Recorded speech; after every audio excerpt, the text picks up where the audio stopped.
The Soviet Union itself is no more.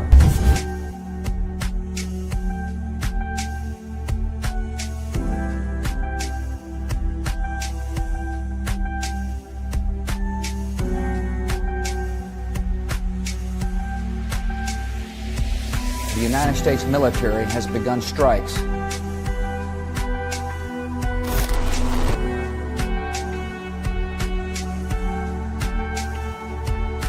Light them all up. Считаю, что для современного мира однополярная модель не только неприемлема, но и вообще невозможна.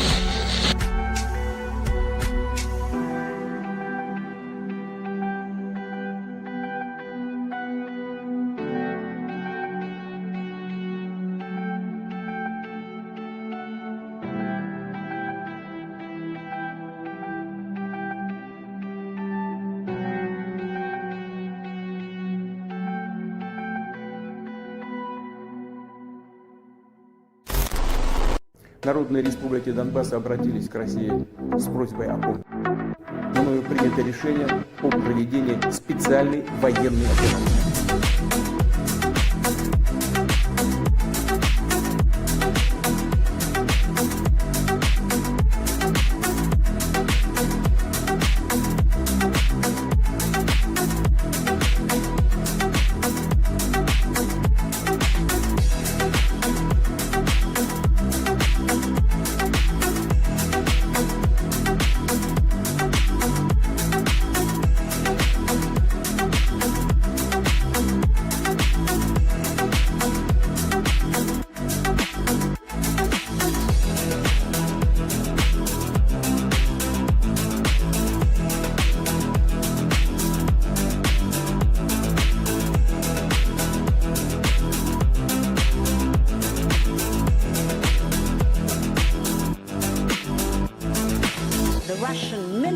Is taking chips from dishwashers and refrigerators to fix their military hardware. Russia's industry is in tatters.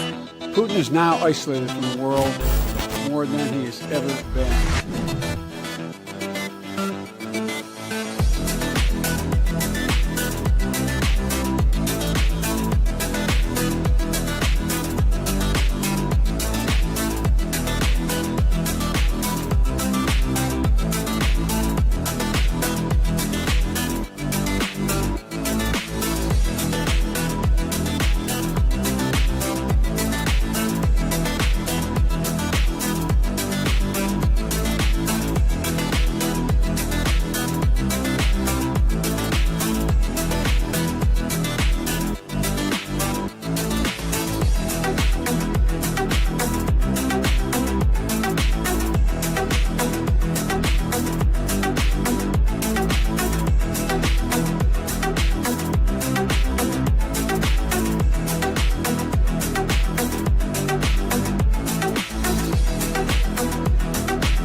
I'm going to start the program where I'd rather not start, but I must.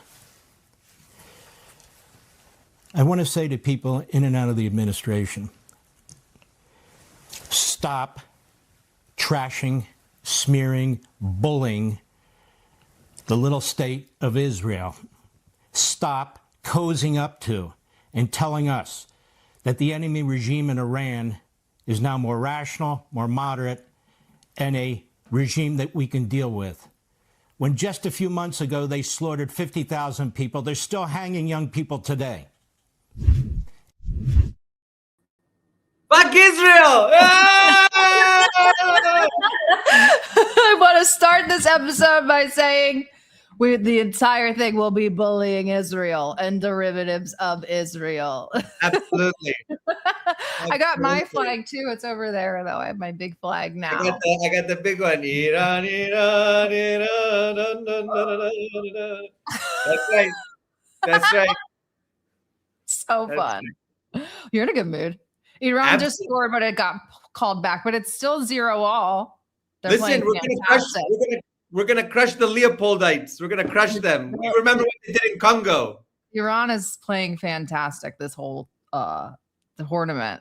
So listen, they can't even get the number right. He's like, oh, 50,000 killed. Laura Loomer says Larry says 40,000. Someone The other one 100,000. says 100,000. The one says 80,000. One says it was a Holocaust.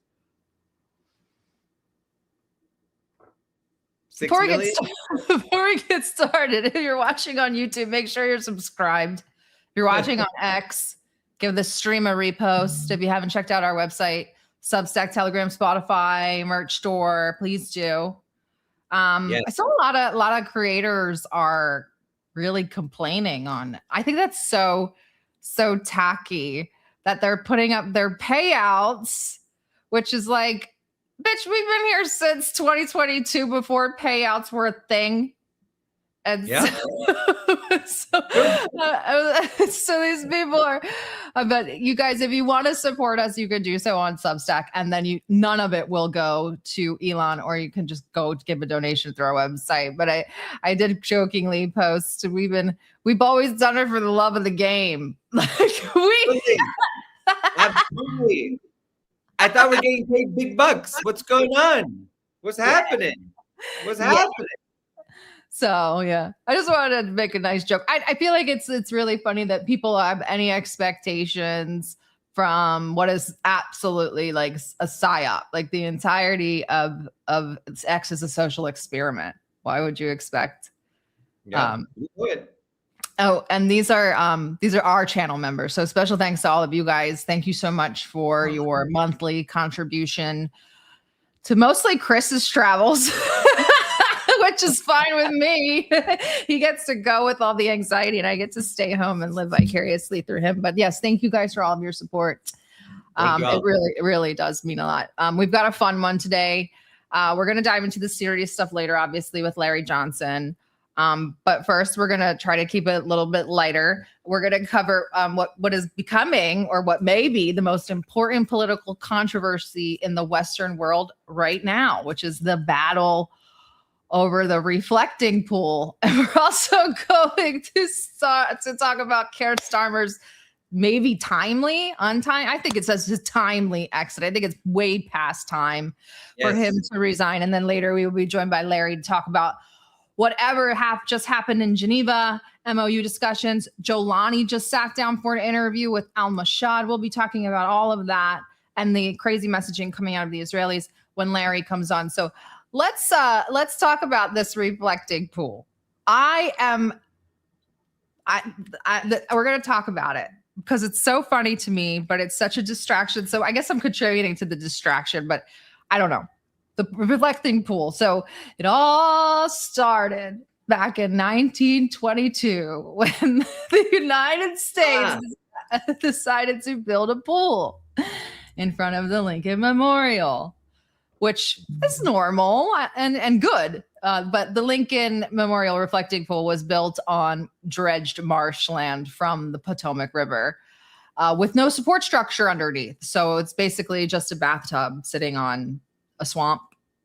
Kind of fitting, right? With 6.75 million gallons of water. So that whole slab is pressing down on this unstable ground for almost 100 years, over 100 years. But this was when it was open and it was functioning, like back in the day, like it was like a center for like social and cultural activity. Like people ice skated on it. Oh, nice. Look at that. And they swam in it. Oh. Like it was like people went there. There were like little paddle boats on it and stuff. Like people went there and like they actually like hung out. It was a living space. It was like a usable monument. Like families used it. And so it was a massive undertaking, investment into like shared public space. And then over 90 years, the weight of the water, it sinks into the marshy ground and the entire pool started to settle. And it settled about 1 foot into the ground. But the settling cracked the concrete. So those cracks became leaks. And they were like, they put like shores in there and plugs and whatever they could do. But by the year 2000, the pool was leaking 500,000 gallons per week. per week. 500,000 gallons per week? So that's 26 million gallons in a year, which then the city had to fill up. So the city was literally pouring municipal water into the pool constantly. And so the pool, once it was deteriorated, it was no longer usable because it wasn't safe anymore, and it became not clean and unsanitary. And people didn't even really like going down there. By the way, that's treated water. That's people's water. That's like drinkable water, probably. Yeah, it's potable water for sure. Yeah. Oh my! And they're just pumping it into this pool. Mm-hmm. But Flint have clean water? I think Flint is still waiting for some clean water. Well, Obama, this is where it all comes in, right? So Obama gives his college try. He spends $35 million in 2010, and the bids come back. They came back a little bit higher than that, but he got it down to $35 million between 2010 and 2012. So he did new pilings, a bunch of other construction work, and he got the leak rate down from 26 million gallons a year to 16 million gallons a year. So quite an improvement, but only that much an improvement for $35 million. So then Biden comes in and he says, we want to fix it in its entirety. And the bid came back at 100 million. So the Biden admin said, no, we're not going to spend that much. We'll shelve it for now and we'll come back to it later.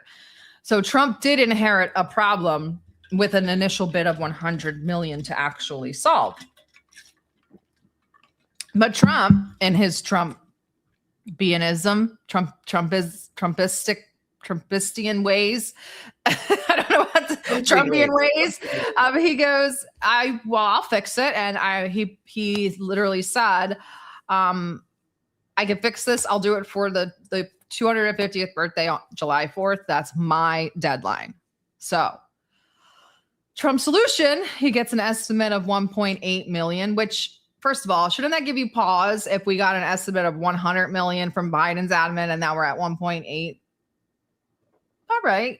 So people say, okay, Trump's really trying to save us money. Whatever. So he awards 2 no bid contracts, both justified by the deadline of July 4th. So that means no bids, no competitive bidding, both bypass the normal federal procurement rules. The first contract went to Atlantic Industrial Coatings, which was 14.7 million. I thought it was 1.8 million. 14.7 million, a Virginia company with no federal contract history, but they work on Trump's golf club pools. So yeah. Interesting. Now, I'm glad. Second contract, kid you not, was given to a company called Green Water Services for 1.7 million. That's not the best part. The name's hilarious in and of itself, but here's the owner. Like,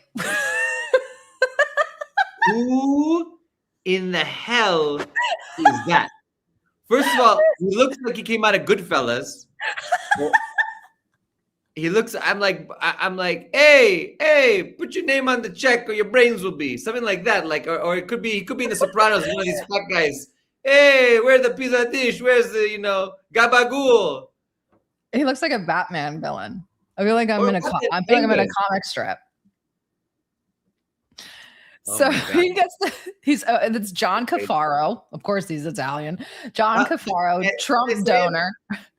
What? Didn't I say it? I said he's Sopranos. That's it. He's Goodfellas. That's it. Trump donor, Mar-a-Lago neighbor, over $300,000 donated to Trump. 2 felony convictions, one for bribing a congressman, one for campaign finance violations. Oh, now we're really going to go into, He got the $1.7 million contract, but he was in charge of the filtration system. So the first guy with the Trump's pool guy, Atlantic Industrial Coatings, he got the actual coating on the pool. The Meatball Supreme, John Cafaro, got the $1.7 million for the filtration system. Trump, so they drain the pool, they paint the bottom, and they call it American flag blue, which is so amazing and cringe, right? So that's the fix. They're going to paint it. They don't fix the ground. They don't do anything to the slab of concrete. They don't do anything to the leaks. They refill it they drain it and then refill it on June 4th. By June 5th, it was algae. And by June 10th, it was just a complete like green sludge. So you could see. Well, so there's look at that. So there's draining, right? Then the painting, then the refilling, then it starts to get yucky. Then it gets really yucky. And now it's like it's literal sludge. But this is not even where it stops. Like this is okay. Okay, it's a tremendous failure. It's whatever. We're used to this. But on June 16th, so people are saying this is the biggest algae bloom recorded on the National Mall ever. I don't know why we have algae records for the National Mall. There should be algae recorded on the National Mall, but I digress. There you go. But on June 16th, the National Park Service shows up. And this is when I saw it. And I was like, what the hell is going on? Now, some of you might know, I used to keep fish. So I'm like, why are they filling the pool up with... Nice to choke.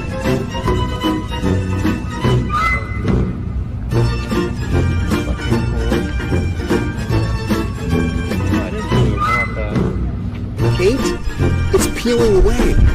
The $14 million job to redo.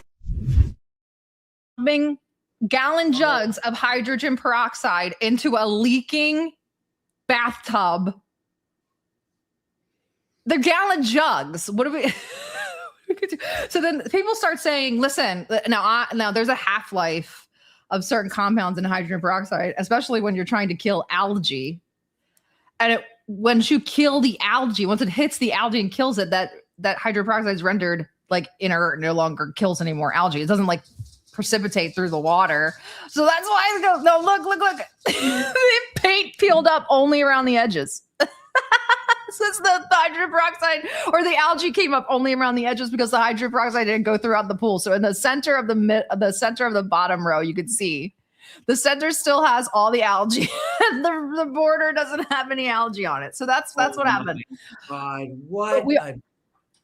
Well, we started off in a bad way, right? So also, and for those of you who don't know, hydrogen peroxide can affect certain coatings and polymers, and especially when they're not cured properly. So the paint starts bubbling up. It starts bubbling up.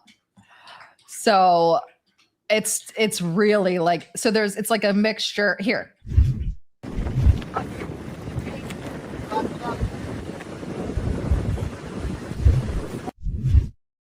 You can see it's sort of peeling back on itself, kind of blowing in the wind. But okay, so online, this gets insane. So on June 4th, like I said, the pool was refilled. June 5th, algae. June 10th, full bloom. On June 15th, Fox News sends a reporter out there, Johnny Belisario, to do a segment defending the Trump administration's work. He's talking about the blue painted floor. It's just a standard pro-Trump segment. But then the left-leaning social media, Occupy Democrats, takes a clip out of context and claims Belisario said the green water is blue. And they started mocking him. Well, you can't mock the Fox News guy. Is Belisario also from the boot? Stop. No, I'm saying, like, what is going on here? So Snopes, look at, like, so this is so then a story comes out.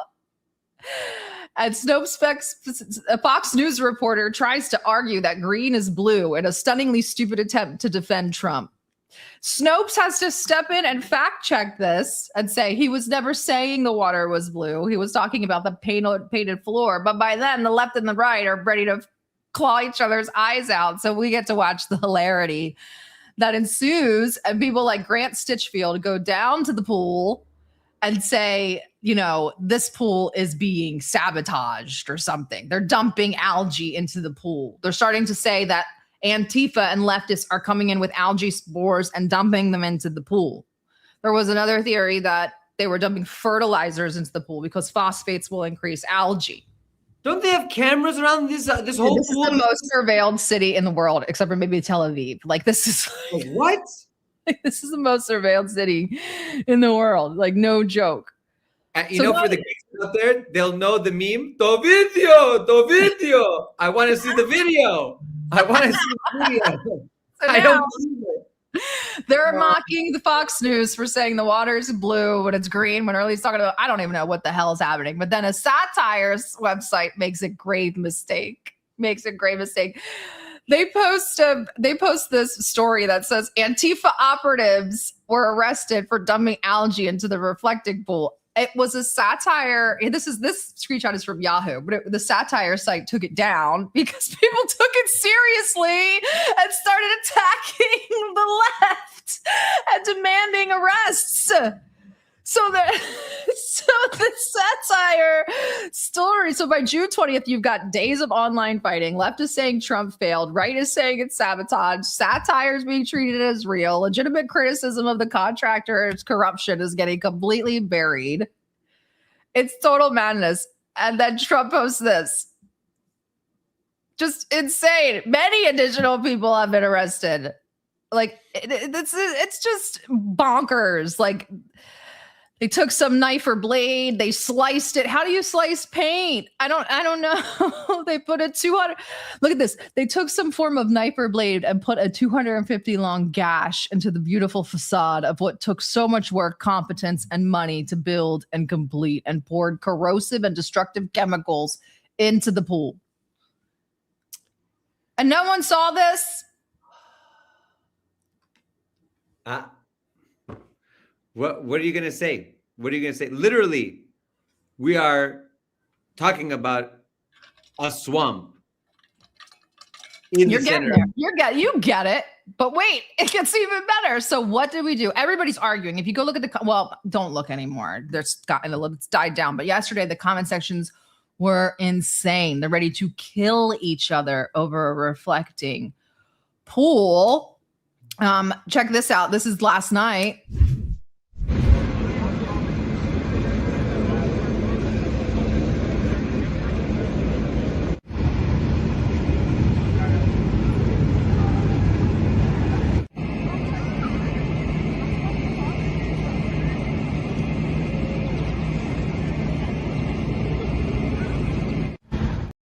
The National Guard and the police are there guarding it. They're guarding a leaking pool. Yes. So our tax dollars are paying to try to repaint and plug up holes in an enormously leaking pool. And now we're using our tax dollars to pay police and National Guards people to watch that leaking pool. Right. And all of this, and don't forget, everybody probably remembers the Trump administration was very proud of this pool, like that it was getting done and they were going to do it for cheaper and all of that. And they were going to save all this money and yada, yada, yada. And now they're screaming, oh, you don't want to report on anything but the pool. And it's like, you guys didn't stop talking about it for weeks. And now it's this huge debacle and people are really fighting over it. It's a huge distraction for all the failures of the administration that we're going to talk about later with Larry. But I want to talk about, you said it just now. You said it's a swamp. That's what's perfect about this story is that Trump ran on drain the swamp, clean up Washington, get rid of the corruption. And now there's a literal swamp. There's a swamp. And what better place? It's so poetic. It's in the reflecting pool. It's a swamp reflecting right back at you, right back at the Lincoln Memorial. So you know how we've talked about like they're ruining everything that kind of made us us. I mean, I didn't even know that like the pool was used in this way until I was researching for this episode. I didn't know people were like swimming in it and like using it for recreation. That's freaking cool. But things like this are the types of things they want to destroy. I mean, let's look. Here's your rose garden. Jackie Kennedy's rose garden. Oh my God. They've destroyed everything. Right. And so here's the pool again, a nice overhead. As you can see, the top being the after. Here's your White House. You might not be able to see it so well. It's right there on the right. So here's a close up.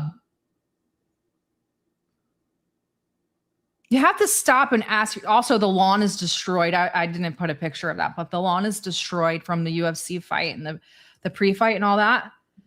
So you have to ask yourself, why? Why destroy all of these things? The things that sort of make us, what's left of us, Americana, Americans, American history, whatever you want to call it, is gone. It's gone. I could show you the front of the Kennedy Center is also, the facade is covered. It's covered. I know. But listen, I want to just say one thing. And I'm proud to be an American, where at least I know I'm free. And I won't forget the men who died, who gave that right to me. And I proudly stand up next to you and defend her still today. 'Cause there ain't no doubt I love that land. God bless the USA. And they've got like, they've got like the have you ever seen the music video, by the way? Yeah, of course. Yeah. So they got the farm. Now we can't even repair tractors. Nothing happens in the US. You can't allow to repair your own tractor anymore. Can't repair the tractors. Everything's pesticides, herbicides, fungicides. Everything's collapsing. Families are falling apart. There ain't no roast turkey coming out there and grandma and grandpa looking over hugging the kids and things like that. Like you said it. What is finished? Maybe it never was. Maybe it was the World Cup. And I'm guilty too of being sucked into the World Cup hype. A little bit of the no bread, all circuses for me. But yeah, perfect timing for the World Cup, right? And let me say this: the World Cup, they are showing out. It looks like everybody's having a really good time, and I'm happy for that. And I'm happy that there have been no. I'm happy that there have been no negative things or violence, or I don't even think there's even been really any arrests or fights. So that's fantastic. So I'm glad for that. But yes, it is a distraction. Maybe it's a good distraction, but who knows? Totally. I mean, if you think about that, was just a transfer of wealth. That's all it was. I mean, I could have brought an army of high school kids to go out there, throw some paint down there, and you pay me a couple mil. What do you think they did? What do you think? They hired union jobs? I don't think so. They called Jose and Mario and I don't know, whoever else. They said, guys, come here. Here's a couple buckets. Go paint that thing. That's what they did. Probably, you know what? I'd want to see the records of the workers and employees. They might even be undocumented. They might even have like these visas that they bring for this work because they pay them the least amount. You know that. Yeah. Trump uses them on his golf courses. Loves them. He loves them at Mar-a-Lago. That's why we had to keep the H1. They're the other ones. They're not H1Bs. Were they H1As? They're something else. Or H2Bs. It's like something else. But the service sector, yeah. Yeah. That's what they're doing. That's what they're doing. I saw the dog that was killed by LAPD. That was incredibly sad. That little doodle. Wait, they killed a doodle? Yeah. They're harmless. Sad. Yeah. It was really sad. Really sad. I don't recommend looking it up. It's not, I don't want to say like a cab or any of that crap. It was just a really bad situation. I don't know. It's not really like he was looking to kill the dog. It's just, I don't want to do this. I don't like to talk about dead dogs or anything like that, especially with my little idiot running around. I don't get it. I don't know. I think listen, the US is in trouble. The UK is in big Galloway today. We spent a lot of time together. Well, yeah, that's what we're going to talk about now. So if you have insights, please share, because I know that he's resigning, right? So that broke over the weekend. The Observer reported, it looks like it tomorrow. Yeah, he's expected to resign as prime minister tomorrow. That's been reported as expected. The trigger being on Friday when Andy Burnham won the Makerfield by-election with 54.8% of the vote. And he's now in parliament with a very huge power base. And that was the final pressure on Starmer. Over 100 Labour MPs have been publicly calling for him to resign and set a timetable for his exit. I don't know anything about this Andy Burnham guy. I know a lot from George today. So George knows him for over, I think he said 20 or 30 years. Mm-hmm. But basically, he has some redeeming qualities, but there are a couple big problems. Number one, he's a Zionist. Right. I heard that. So he's part of the Labor for Israel group, and is a big supporter. Number two, he's Russophobic. So no real, outsider there. But he's definitely, going to continue on that track. Now, what this does is he vacates the mayorship of Manchester. And I think that there's going to be some big news around who's going to run for that mayorship. That's going to come out. If it hasn't already. I'm not going to steal anybody's thunder, but I'm just saying that there's some stuff happening out there. But in any case, I think that we have a few key things happening. We've got Starmer going. Andy Burnham is probably going to take the next, the premiership or the prime ministership. And then what do we have? We're going to have a showdown between Labor and Reform. Okay, Reform plus conservatives or whatever. But in any case, Labor, it's possible. I want to throw out a hypothetical here. It's possible that Labor in the next election will lose so much that they will have to form a coalition government to keep Reform out.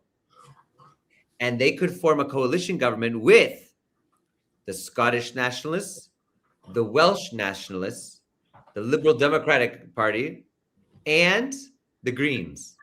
If they form, they're going to have to give some concessions. And the big concession will be in Scotland for another referendum on independence. That's in the pipeline. It's already coming. George told me that amongst the Scottish population now, once again, it's in the majority for independence. So I think that it's a possibility we could see another push for independence and the breakup of the United Kingdom again. Whether the government will support that or not is a different story, and they have to agree to it. They have to give their approval. But I think that we're in for a political roller coaster on the British Isles.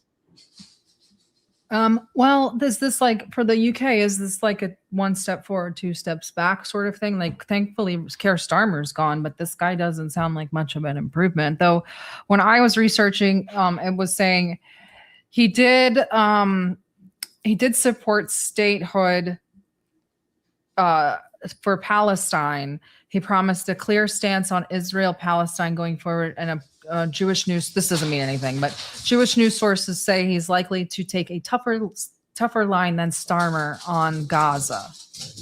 It's possible because the base feels that way, and also because the party has moved a lot. Like, could you imagine coming into office now and being pro-Israel now after everything that's happened?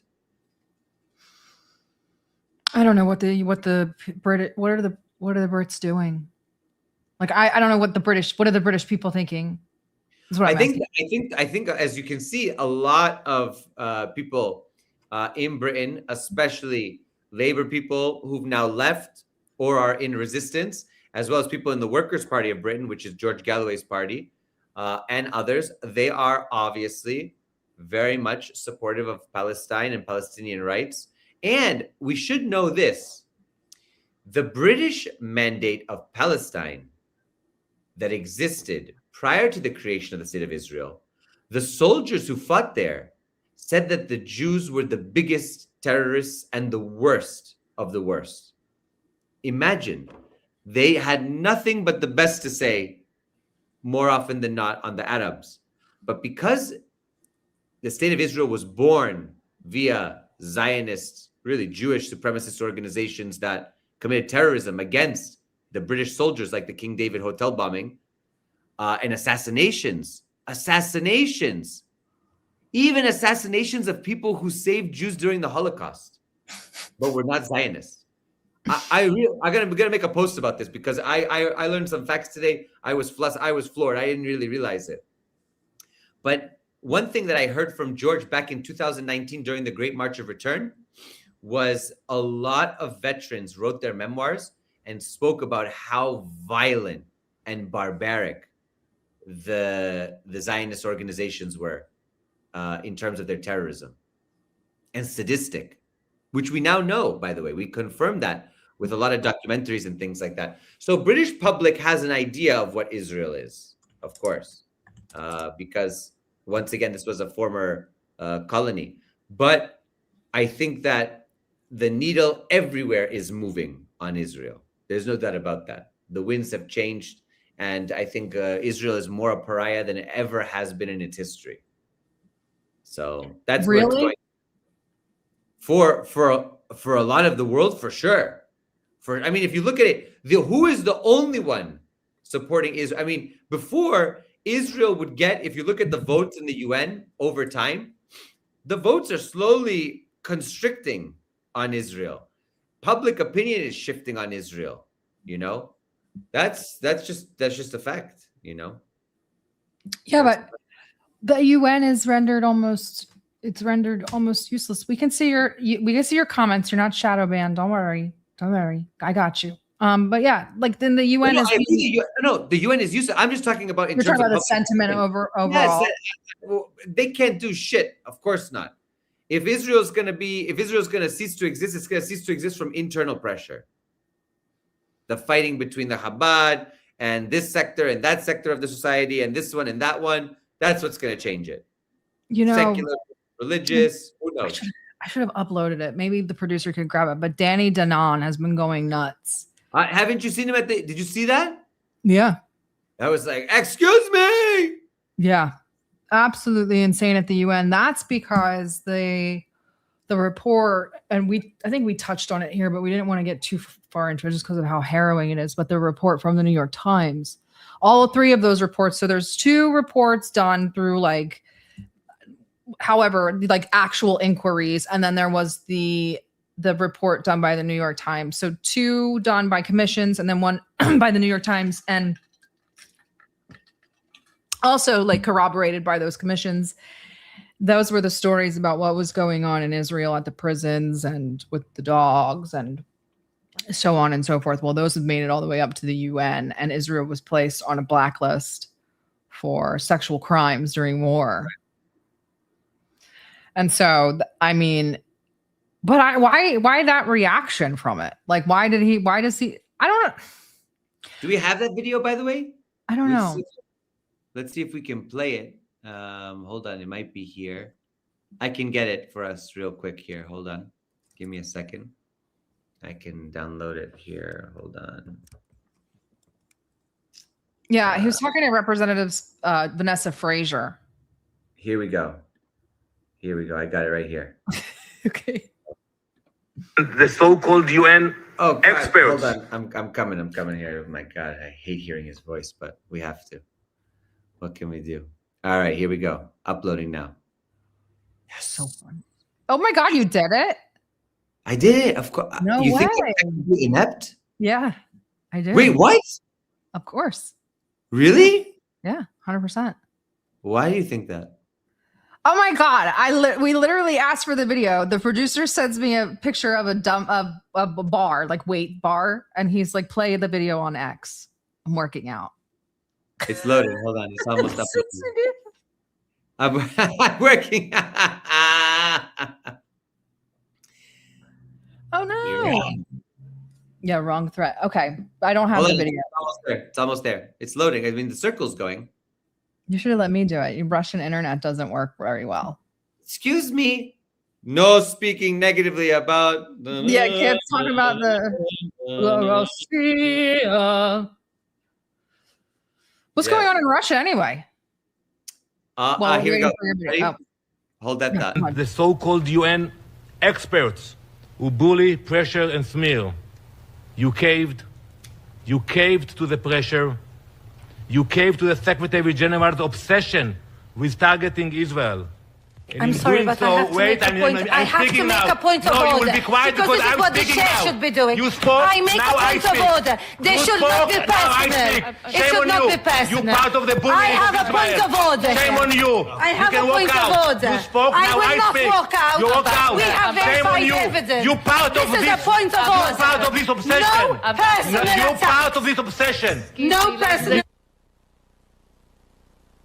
here. Excuse me. You will allow me to finish my words. Without Shameful. personal attacks. You are part of this shameful behavior. No personal You are part of it. Sorry. but No personal After- attacks. We'll come back Let to you. him finish, We and do then you need have to the call order. opportunity to speak. Sorry. No. Shame on you. Ambassador, Shame on you. Let Ambassador, him finish, I and will then speak and everybody you will will have be the quiet. opportunity to speak. You work for the UN and you will respect the rules of the UN.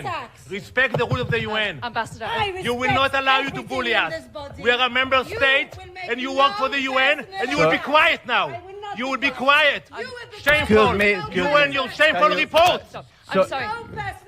We know why you took this position. Sorry we will again. not allow you to be Sorry part again. of this shameful campaign. Sorry I will again. finish my words. Ambassador If you don't want to and listen, Vanessa, go sorry. out. Sorry. Let him finish, and then you will have the opportunity to reply. attacks, Chair. Let him finish. Mr. Ambassador. According to parliamentary parliamentary rules, like Robert's rules, points of order take precedence. So she's in the right. You can, if we're having a meeting and I say point of order, parliamentary rules say that point of order is up for discussion, right? It has to stop the discussion at that point for the point of order to be heard. She asked for the point of order, and look at his response. You be quiet. You be quiet. When I heard him, I could only hear Raus, Raus. Like this kind of like Nazi, kind of yelling and screaming. Really, like he sounds like that. I'm like, oh my God. When we say that, it's not really far off, off the meter. But look at how he treats. You work for us. We are a member state, and I gotta say, Jewish supremacy is a problem. They really do see themselves above others in this. I mean, he acts like that. He's like, "Who are you?" She's from Malta. That's why her accent is so nice. She's the United Nations Secretary General Special Representative for Children and Armed Conflict since October 2025. So She didn't allow. You see, she didn't allow him to step on. they muted her mic, but not his. Why? Your audio's gone. Can you hear me now? Yep. Internet maybe problems. But it's horrible. It's horrible. But she stood her ground. No personal attacks, right? You can't. Ad hominem is not allowed in parliamentary. You can't attack another person during proceedings like that. What did he say to her? Because from what I'm reading is that she said he demanded he demanded the resignation of a senior UN official, Pramila Patten, over a report that blacklisted Israel for conflict-related sexual violence. Vanessa Fraser responded that the findings were based on verified evidence. That's when he cut her off, saying, "You will be quiet now." You be quiet. And he said, if you get out, leave. You starts like, you caved to the secretaries generals. He accused them of anti-Semitism. Well, of course, Fox News says it's bias. He accused them of anti-Semitism and says, you caved to the secretary general's obsession with targeting Israel. When she objected and demanded that Danon stop the personal attacks, saying she had verified evidence, Danon fired back, "We are a member state and you work for the UN and you will be quiet now." Yeah. Who are you? Oh, I hate their accent too. Oh, it's the worst. Ashkenazi Bwain. Your big Ashkenazi Bwain in Israel. I'm working on I'm really close. Wait, please don't use that ever anywhere near me. I have to be able to do an Israeli accent, and I'm gonna say maniacal things. Don't you ever hear when I do the Jewish lady from New York accent, and I listen.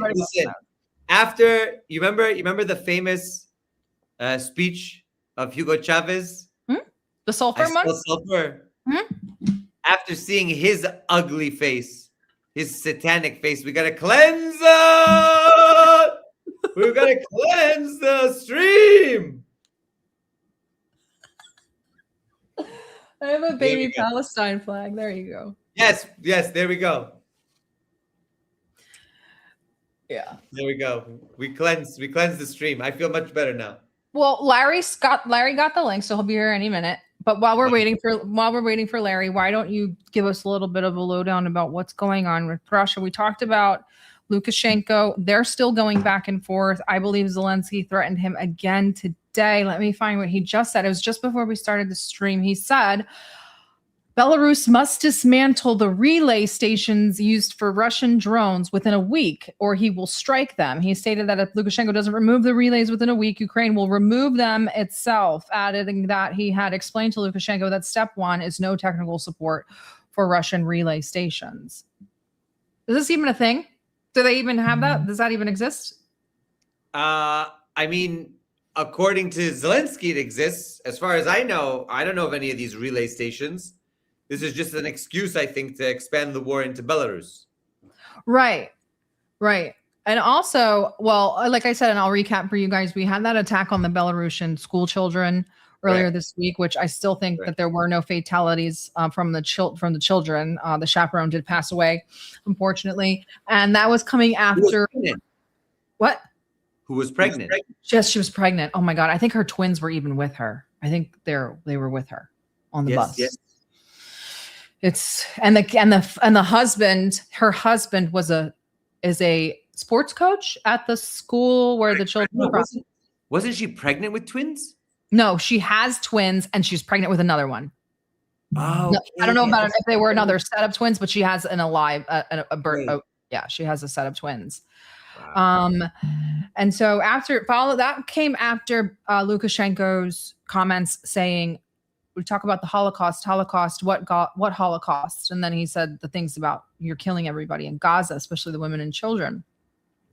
And now we're getting full-on threats to Belarus's sovereignty. Are they talking about that at all inside Russia? People are just saying, the dog's yapping again. But people know that if he were to attack Belarus, it's game on. It's actually going to lead precipitously to the fall of the Ukrainian regime. Belarus has an enormous standing army that's ready to go. I mean, does he want to open up that front again? Well, I don't know. Also, we have this not new. This is a historical rift finally rearing its head, maybe for good now. But Poland and Ukraine with we reported, I believe we reported on it on the show with them taking the body of Melnik from of course we did, Luxembourg. They took it from Luxembourg to Ukraine in some weird procession and did some sort of funeral or something for him and his wife. And for those of you who don't know, people often say, that the OUN and UPA were Nazi collaborators, and they forget to kind of stress the fact that, yes, that's when you say somebody's a Nazi collaborator, you were insinuating that their main target was Jews. For the OUN and the UPA, they did target Jews with the Nazis, but their main target and the reason why they joined mostly with the Nazis was the Russians and the Poles. They wanted to get rid of the Russians and the Poles. And if they had to get rid of the Jews in the meantime to placate the Nazis, then so be it. That was fine too. They didn't care. They also killed Hungarians, didn't they? Oh yeah, anybody that wasn't Ukrainian, obviously.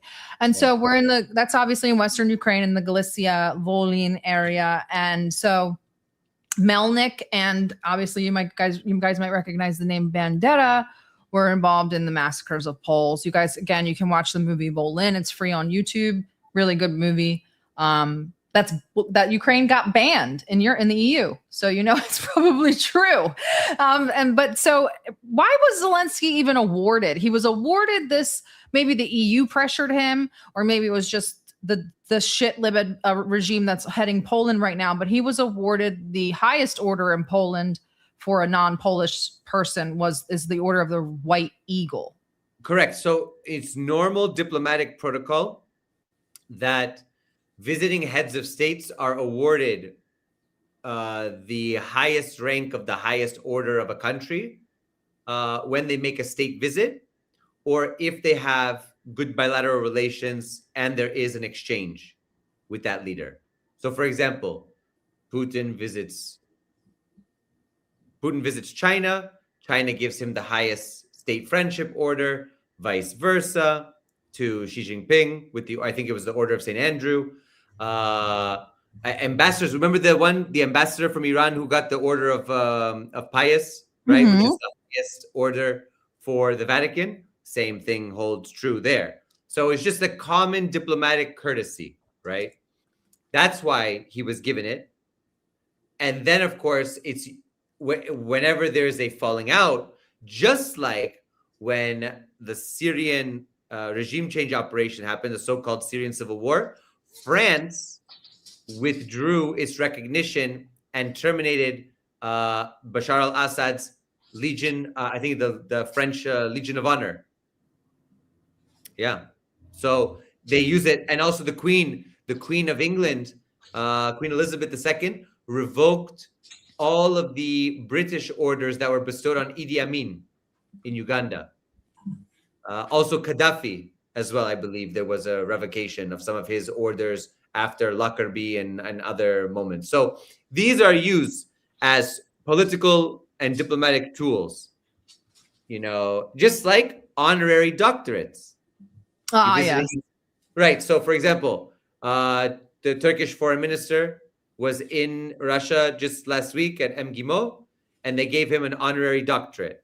If something, I don't know, if Turkey, assassinates a Russian ambassador like they did previously, maybe the MGIMO would withdraw that honorary doctorate, although it takes a lot to withdraw something like that. I mean, people who are accused of misconduct or theft or things like that, they get that stuff revoked too. So it depends. But I just want to say, to sum it up, all these are political and diplomatic tools that are used. So the award is revoked. I think it was revoked yesterday. Yes. By official decree. Yeah, go ahead. No, by official decree, it was revoked and signed into law in Poland. So that's it. He doesn't have it anymore. 58% of polls say that Zelensky has a negative view of Poland. 53.3% of polls believe Zelensky's attitude towards Poland is negative, with 33% saying it's rather negative and 24% saying it's definitely negative. That's the breakdown of the 50%. And then 30% saw his attitude as positive. So he's declining in the polls. No pun intended. There are a lot of Ukrainians living in Poland, so I'm wondering what they feel about the situation and there's a lot of tension now. Also today, it says, this is another story that came out. Hatred of Poles towards Ukrainians in Poland is growing. They are being attacked, humiliated, and their children bullied in schools. The head of Ukraine's foreign ministry said that such manifestations of xenophobia pose a real threat to citizens' safety.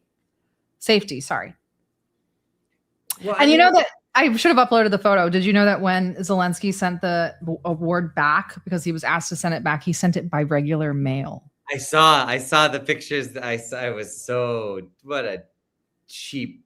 I mean, his statement said, "Gratitude to the Polish people." And obviously he said that he talked about a dignified peace, warned that Europe must not suffer defeat in this century. But he signed it, Slava Ukraini, to the Poles. Of course he did. Can you tell our viewers once again why this is like incredibly offensive, and like this would be like me saying Sig Heil to a Jew? Yeah, I mean, this motto, this phrase goes back to that period of time, starting with the nationalist movement and especially the collaborators of the Nazis, but more importantly, the nationalists who seek an ethnically pure Ukraine. No Russians, no Poles, no Hungarians, no Romanians, no Roma, no nobody, except these so-called Ukrainians. And of course, when you say that stuff, they use it all with the Azov, with the Pravi sector, all these guys. This is basically the glorification of this, fake country. But that's what it is. That's what it is. And that's why it's the equivalent. You see it on all the big banners and posters and placards and things like that, always with Bandera's face as well. Medvedev says, Poland's president has finally stripped the Nazi-worshipping Kiev degenerate of the Order of the White Eagle. I'm sure that won't be a problem for this Banderite in chief. Now there's more room on his green sweatshirt for Hitler's iron cross with golden oak leaves. I really can't. Really, I love him. What do you think about what's going on in Russia? Like, I know we don't really talk negatively about Russia that often, but I'm getting a little bit disenchanted. Don't be disenchanted, but I would say that things are difficult. There's no walk in the park. This is an extremely difficult war. This is a very technical war. I mean, the drones now are everywhere. Yeah, I've been hearing that. Creating the battlefield. People I speak to down there are telling me that there are more drones now than ever before. And, we've reported also that, somebody that I knew, a comrade in arms, was killed last week by a drone. Basically on his, really his first mission out. So you can see that it's all up and down the line. Now, Russia is making advances, but very slowly and very costly. The Ukrainian regime is targeting civilians and trying to influence public opinion in Russia. Because we're in an election cycle here, we have parliamentary elections in September. And it's a contested election. So they're trying to create tension within the society. They're trying to exact economic cost on the Russian government. And we're seeing that they're having some limited success in that regard in Crimea, in other border regions. And of course, the southern part of Russia gets a lot of its money from tourism. Tourism's at a standstill in many of these places because of the ongoing drone attacks. Now, I spoke with a friend of the show that we have living in Crimea that I visited. And he told me that there are drones all day above. You can hear them. And the problem is they keep targeting air defense. So they'll send waves of drones. Those drones will slowly pick off air defense units and structures. And the problem is that you can't just replace it overnight. If you destroy an air defense system, it takes months to years to rebuild. So they're doing that deliberately and then really pushing as much as they can. And this brother of ours, this comrade of ours from Crimea is going to join us on DD Geopolitics in the near future. Stay tuned. He's phenomenal. He's well known. He's well loved. I saw him today. So we had a great time with George Galloway and the crew. But just stay tuned for that because we're going to hear it from a first-person account of what's going on. I stayed with him when I was in Crimea the first time. And the situation is difficult, but I met with the deputy special representative of President Putin to Crimea yesterday. He was very thankful for me having gone to Crimea so many times, and he said, you are more than welcome, and we will continue to struggle. I said, we're with you, regardless of the situation. There's gas rationing happening. We just reported on that on the channel because the Ukrainian regime targeted some of the ferry boats and killed 4 people and wounded 2 dozen people just yesterday. Wait, what? Yes. So a lot of the gas comes over by ferry boat. Okay. And the Ukrainian regime targeted one of these ferry boats, killed 4 people, wounded. Just civilians transporting gas? Yes. Yes. They're hitting the bridge. They're hitting the roads. They're hitting the highways. They're hitting gas stations. They're hitting gas trucks. They're hitting trains, anything that they can get their hands on. What's the plan? The plan is exactly to create necessary social conditions for tension. And who knows? I mean, this is the Rand report. Regime change is the goal for a lot of the people in the West. No, I'm saying what's the goal for what is Russia going to do? What's the plan? I already know the West's plan. Well, I think that Russia is going to try to increase its response. But it's a challenge Russia has to eventually figure out if they're going to cross the Rubicon and do general mobilization and really declare this a war. but that's gonna also cause some other changes in the society that I don't know if people are ready for that. You don't think so? I think some people in the big cities are not ready for that. A war? I mean, our people are ready for it. I mean, I think that the sort of the pro SMO population, which is the majority, but there's still a sizable minority that is against the SMO. They're not very vocal about it, but they are against, and they make it well known. I mean, I was at a speech and I heard somebody openly critical. That should tell everybody what they need to know about so-called Russian authoritarianism and fascism, and Putin, is some big dictator. No, I hear criticisms all the time here, all the time. Oh, by the way, the Iran match ended in a draw. I think as all of Iran's matches ended in a draw, that means that Iran would be winning these games if the United States wasn't like torturing them. Oh. Thank God he's here. These people are so bored with us. Larry's here, everyone. Larry's here. Oh, there he is. Whole get up. There he is. Yeah. I moved outside. Oh. So sit out here and enjoy the heat. I've been cooped up and outside all day on a class. So. Have you been able to pay attention to the news? Yeah, it's on, it's off, it's on, it's off. Yeah. Yeah, so I think we're gonna try to get through some of the muck. I have a question for both of you, but I gotta set it up a little bit. So earlier this week, on the 16th, then Trump was criticizing Israel. Remember, everybody started to get excited. He was talking about their heavy-handedness in Lebanon, saying like the retaliation is disproportionate. It didn't go over well. Then at the G7, he insinuated that Jolani would do a better job in Lebanon than the Israelis. And Lindsey Graham also seemed to echo these sentiments. And then Vance came out at a press conference with what people are calling his mic drop moment. Let me play that for the viewers. Of Iran, I mean, October 7th happened.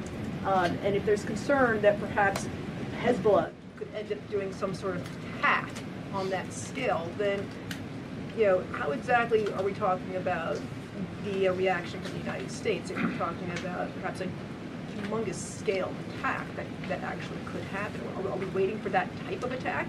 I mean, what exactly is a scale here?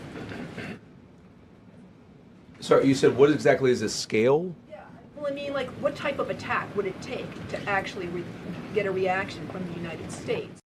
Sorry, that's the wrong video, but people know what the video that I'm talking about. That one's important for later. But the video where he complained about Israel, and then he went into the New York Times interview and said, "You're a country of 9 million people. You can't just kill your way out of solving every single national security problem that you have."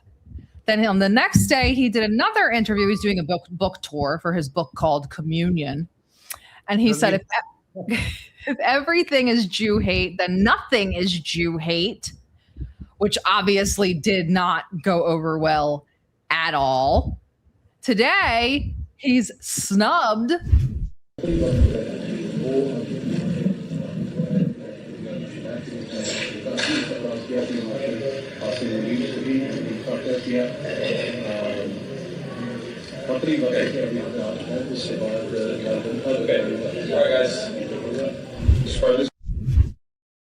Completely snubbed by Qatar. Iran refuses the photo op. Yep. While he's in Switzerland, Trump posts this. Iran must immediately stop their highly paid proxies in Lebanon from causing trouble. If they don't, we will hit Iran very hard, just like we did last week, only harder. Obviously, just for you guys' reference, this is a direct violation of Clause 1 of the MOU. We couldn't even make it past the first one. But while this is happening, while JD Vance is still in Switzerland, and then he says this. Do you have a message message for Prime Minister Netanyahu with regard to Israel's military operations in Lebanon?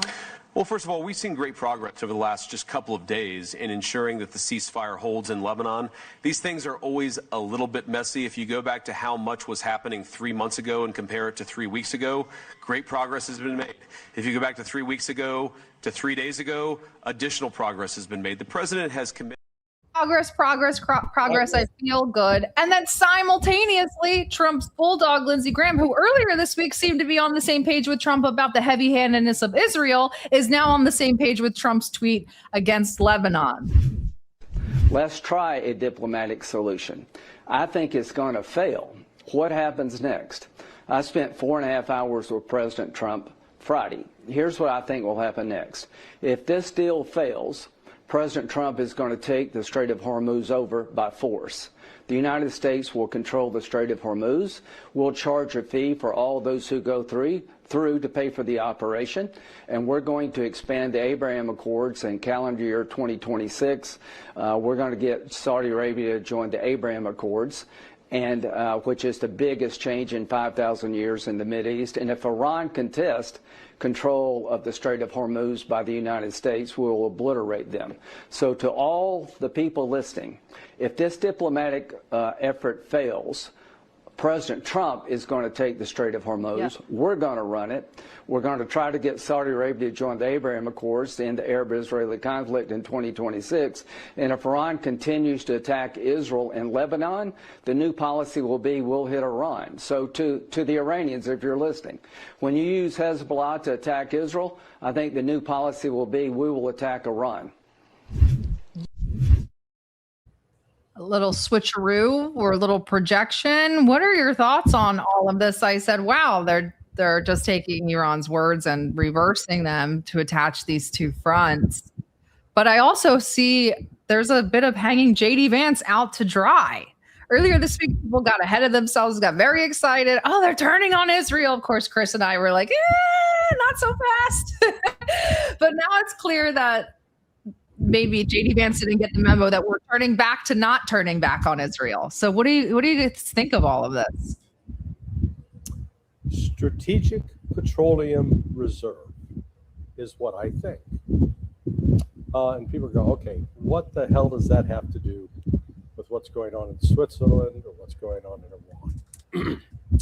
The U.S. Strategic Petroleum Reserve, bunch of oil, combination, bless you, a combination of light crude and heavy crude that's stored in these salt caverns down on basically on the southern coast of the United States. Total capacity was, let's say, 750 million barrels. Well, as of June 15th, so as of a week ago, that was down to about 340 million barrels. And so, oh, so we got half left. No, we don't, because you have to keep 20% of that total in permanently stored there without taking it out. Otherwise, the structural integrity of those caverns starts collapsing. So that works out to about 140 million barrels of oil.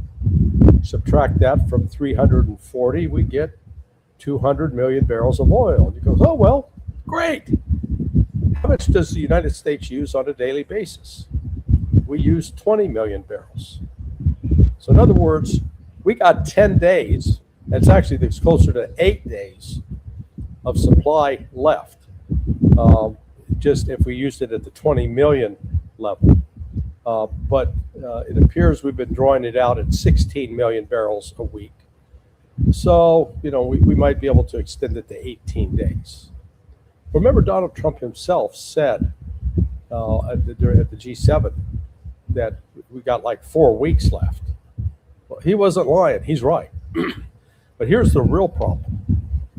It's not so much the gasoline. It is the limited amount of the heavy crude that is used to make either diesel or jet fuel. The jet fuel goes into these things called F-35s, A-10s, F-15s, F-16s. So we literally, within weeks, could be having to make a choice. And I titled my article, Guns or Butter. Or this way it'd be planes or pizza. You know, so, you know, you're going to get the pizza delivered, or you're going to fly your F-35 to bomb Iran. So all the tough talk and, you know, chest beating that Donald Trump is doing could all come for naught in a few weeks. I mean, in literally a couple of weeks. The United States could make all the threats at once in the world. It won't be able to pull the trigger. Apart from that, we've already started withdrawing air assets from the region. So this is a real serious problem. I got, you know, confirmation of it last night from an individual, a source that reached out to me, a source who's an internationally known energy consultant, a source who's working currently in, let's call it the Gulf region, and has got some intimate information about what's actually going on. And it is, we're basically,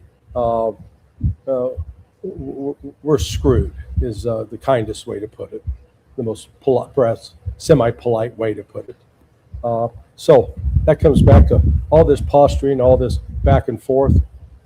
Iran holds the cards. And, you know, I'm a little, you know, we need to do the press needs to do a better job of clarifying this whole, the Strait of Hormuz is closed. Okay, so I wanted to put it in other terms that perhaps people can visualize and think of it. So think of this grand hotel, and it's February 26th, and it's all lit up, and it sits on a hill, and everybody's coming and going and coming and going. February 28th comes, boom, all the lights in the hotel go off except some lights that are down in the manager's office. And all the coming and going, there's no more coming and going. And there's concern about, let's call it a rat infestation. So everybody sort of stays put. Now, there's the announcement, the hotel's reopening. The only problem is you've got to go in and inspect all the rooms to make sure there are no rats. So yeah, the hotel is open, but there are really no guests going in and out because the inspection, which is going to take 6 months, up to 6 months, isn't completed yet. And people go, okay, what the hell does that have to do with the Strait of Hormuz? All of these tankers that are sitting in the Persian Gulf, been sitting there now for 4 months. They are insured, unless they're owned by Iran, they are insured by Lloyd's of London.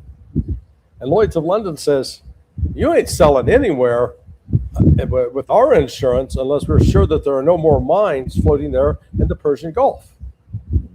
Great.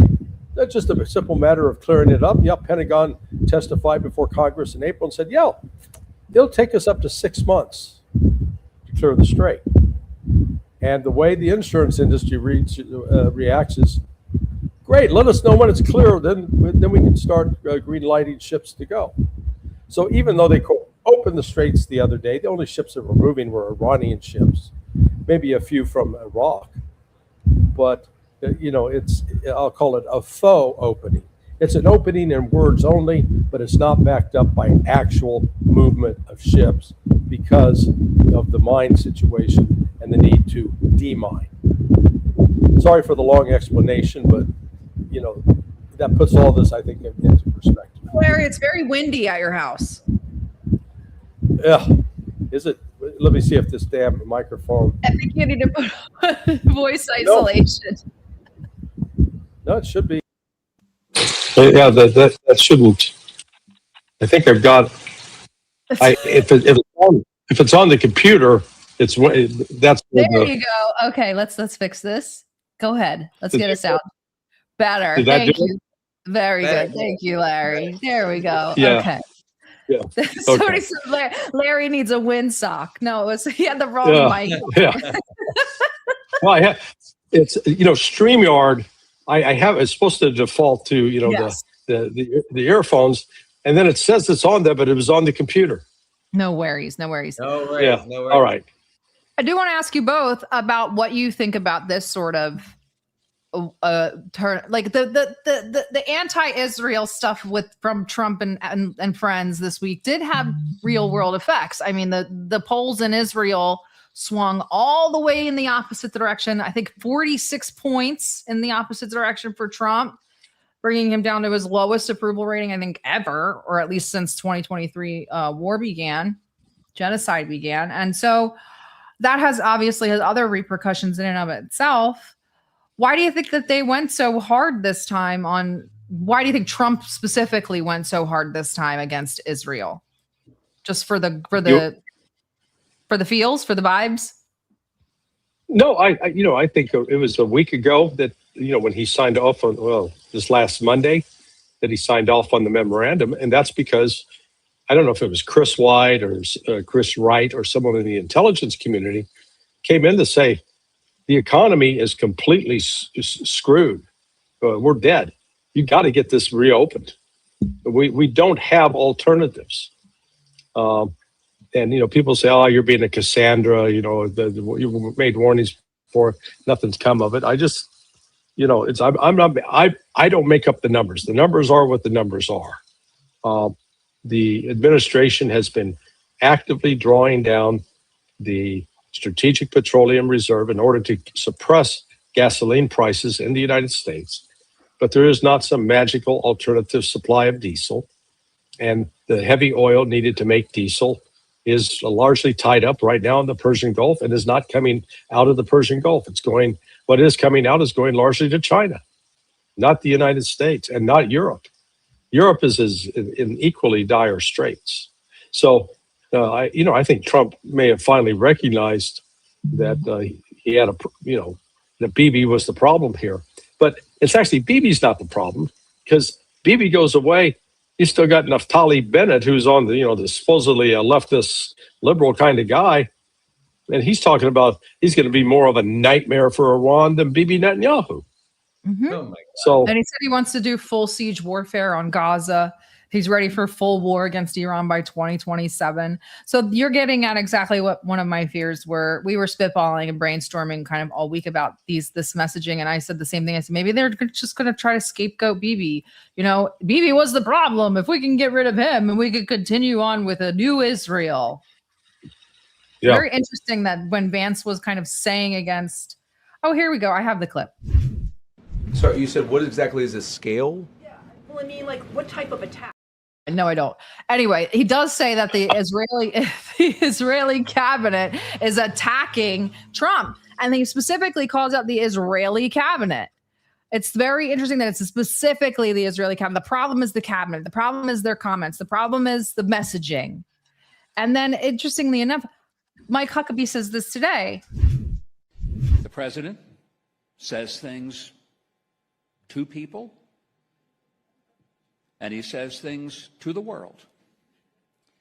But the one thing that I've always heard him say, always, and that I've always watched him do, is that America has an unbreakable bond with the state of Israel.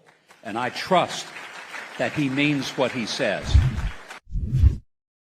All of these things can be true at one time. You can have an unbreakable bond with Israel, but be ready to toss Benjamin Netanyahu in the trash. Well, yeah, but Netanyahu is irrelevant. I mean, it's 60-70% of the Israeli population supports, let's call it, the extermination of the Palestinians and the extermination of Iran. So you get rid of Netanyahu, you don't change the policy at all. That's the problem. Correct. 100%. Yeah.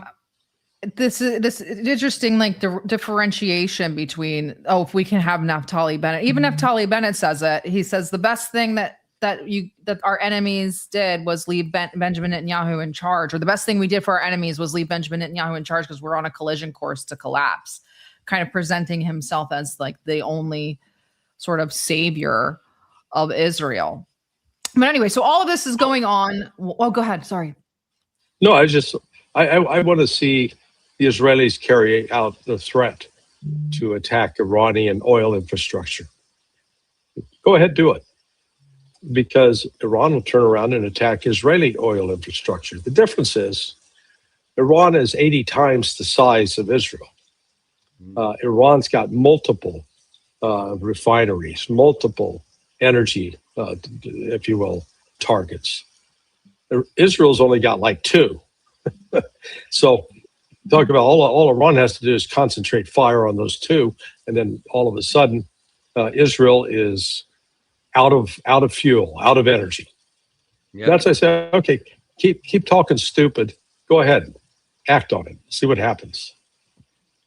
Combine that with a strike on a desalination plant. I mean, they are so vulnerable. They really are vulnerable that they could cease to exist as a functional state if this escalates in a matter of weeks. Yeah, this is they're caught. Trump is caught. He has no good military options. They've already demonstrated during, up to June 10th, June 11th, that the attempts to open the strait, and they'd go in and bomb targets at Kemsh Island and Sirki and Bandar Abbas and on, they'd hit positions from which missiles are being launched. They would hit communication nodes, radar tower, etc. And then Iran would turn around and just, bomb the dickens out of the United States with missiles. And they're really causing devastating losses, at least on material side. And that's one thing, again, that's not being reported in the press. And the administration is suppressing news about that. So, this is like Trump said, we're going to come back and bomb you harder. Keep talking, guy. You're going to run out of gas to keep your airplanes in the sky. True. Yeah. Trey Yinks, who is he and Barack Ravid are the 2 people who convey Trump's threats to the world. So here he is this morning. This is also while the talks in Switzerland were ongoing. Switzerland and the threats coming from the Iranian regime. President Trump telling Fox News that the U.S. may take over the strait in the future if they have to and collect tolls. The president described this as the United States being the guardian angel of the Strait of Hormuz and the Middle East. And the president said ultimately that would involve the U.S. taking 20% of the oil that passes through the strait. Remember, this comes in reaction to the Iranians saying they will close the Strait of Hormuz in response to Israeli strikes against Hezbollah in Lebanon. President Trump tells Fox News he spoke with Iranian officials overnight and said, you close it and you won't have a country. Well, so we're back to threatening Iran. I love this, though. It's like, if you bomb Israel for bombing Hezbollah, we'll take 20% of your oil. How? How does that? Yeah. Well, not only that, I just asked, hey, Mr. President, are those Iranians you're talking to, are they here in the room with us now? His imaginary conversations at night with Iranians who, we haven't had a direct conversation with Iran maybe until today. The most striking thing, for me, going back to the opening of the show, was that video you showed of the representative of Qatar just dissing Vance. Yep. I mean, hello, are the largest U.S. military base in the region is where? Qatar. So that's sending a signal that U.S. may not be welcome much longer in Qatar. Without Al Udeid Air Force Base could be history. Now we've been, God knows, we've been there for, it's been big. I was there. I went through there back in May of 2006. Everybody's so 20 years. Yeah, 20 years ago. Of course, I went through the JSOC side of it. So the top secret inside the top secret inside the secret. But well, did you eat at the Burger King trailer? Yep, of course. You always eat at every Burger King, every base I've been to. Every base has a Burger King except my base. The base here doesn't have Burger King. Very interesting. And then through all of this, the Iranian delegation walks out. Yeah. Well, apparently, again, the threats, the violation, as you pointed out, of the first section of the agreement, they go, okay, he's already violated it. We're out. Exactly. And, the United States needs this agreement more than Iran does, because Iran, I've heard some of the craziest stuff. There's some, I guess, on a lot of X channels, they're booting around the concept that China and the United States are secretly conspiring against Iran. And conspiring to destroy the dollar. Hang on. Where did people come up with this stuff? Donald Trump is doing everything in his power to try to derail the talks right now, joining Bibi Netanyahu in that endeavor. And if the Israelis still foolishly believe that they can control southern Lebanon and vanquish Hezbollah. And the longer they keep at it, the more troops are going to lose. Israel can't afford to lose personnel like they are. Yeah, Benjamin Netanyahu said today, we will not be leaving the security zones in Syria, Lebanon, and Gaza. And then Ben-Gvir backed that up by saying he hopes Netanyahu will stand firm against Trump. And he wants to, obviously, Ben-Gvir is also kind of like the Medvedev to Benjamin Netanyahu's Putin, if you will. He's sort of like the crazy person. So he said he wants to bomb all of Lebanon in response. Also, his tweet that went viral yesterday was blocked, saying, for every tear a Israeli mother sheds, 1,000 tears should be shed by the Lebanese people. But that brings us to Lebanon and Syria. There's a lot of weird stuff, rumors swirling about what's going on with Jolani, who's saying what? There were rumors before that Jolani and Netanyahu were both invited to Trump's birthday extravaganza, with both of them not going. We had theorized that maybe that would be where they would kind of sort of try to devise these plans to go into Lebanon or try to make Jolani. I mean, we've always said it's pretty clear Jolani will be asked to invade Lebanon when the time comes, because, you have to pay the bill. You don't get to be the king for free. But reports indicate that Jolani denied requests for his forces to confront Hezbollah. And recent rumors suggest that he stated he would invade, but only if the Golan was given back and Israel ceased arming the Druze, which was obviously declined. I don't know if you've noticed, but over the week, ISIS attacks have ramped up. There's been 2 suicide bombings this week, and so have protests. And now, of course, people get excited about protests against Jolani because, we don't really like him. But look at where they are. They're in Idlib. 70% of the protests are concentrated in Idlib, which is where Jolani's stronghold used to be, which is now that vacuum has been filled by someone else backing those puppets up there. Yeah. Do you think there are people obviously sowing discord inside to put pressure on Jolani to eventually invade Lebanon? Well, they can put pressure, but, what's he going to invade with? Right. You've got to have, as both of you know, logistics are the key to an army that's advancing into a foreign territory. So you got to be able to supply. I presume you're moving your forces with armored vehicles as well as tanks. So they require fuel. You just don't pull over to the local gas station and gas up. So the question is, have they pre-positioned supply trucks to do that? No. The food, the ammunition requirements, it's just, the Syrian army can't even defend Syria from within. And here's Trump talking about them invading Lebanon. It's just, it's sheer stupidity. Well, Jolani sat down for an interview today with al-Mashad. He said, you won't see Syria interfering in Lebanon. And I don't know why everybody keeps asking me this. I called Trump and told him there are other solutions than war and confrontation with Hezbollah.